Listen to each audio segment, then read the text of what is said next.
All right, I'm Ted Geringer. I'm from Kemper, and I'm also on the chamber board. Thank everyone for coming this morning. I know Mike talked to me yesterday and was wondering about how many come, and I said, really? I have no idea. It just depends on the number of people. A couple of announcements first before we get started. Tomorrow, Saturday, March 11th, from 10 to 11, there's a Chamber Legislative Forum at the Manning Regional Health Care Center over in Manning. Next Friday, we have a Chamber Coffee from 8 to 9 at the Piranha Club. And then Friday night from 5 to 7 is the Chamber Business After Hours at the Piranha Club. Right now, I would like to introduce Mike and Heather Wendell.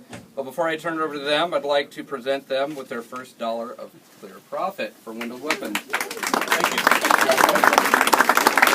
Turn it over to them. Well, like what Ted said, I'm Mike Wendell. This is my wife, Heather. We all started, I'd say about 2.5, almost 3 years ago out by the bowling alley.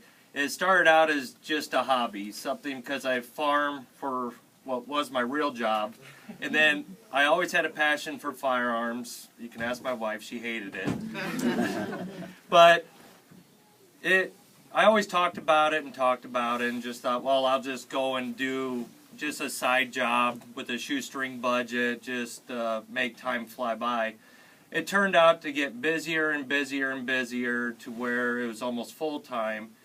And then last year, February 22nd, we officially took over Shooter's Outlet. Tony Vanami and Deb, back there in the corner. Tony approached me about 8 months prior to that and offered me the first right to purchase his business because he's getting old. But they have been awesome. All of my employees, there's Eric, Tyler, Zach, Sherry, Nicole, Trey, and several others. We're up to 12 employees now. So I never imagined it would become this big and what it is, and I couldn't have done it without my employees, my wife, Tony and Deb especially, and Sherry. They've been helping me with the transition and telling me when I screw up and how I screwed up and how to fix the process. But no, we couldn't have done it without any of you, without my employees. The advertising with the radio station was what really bumped it up a big notch. And I couldn't have done it without any of my employees and customers, so thank you.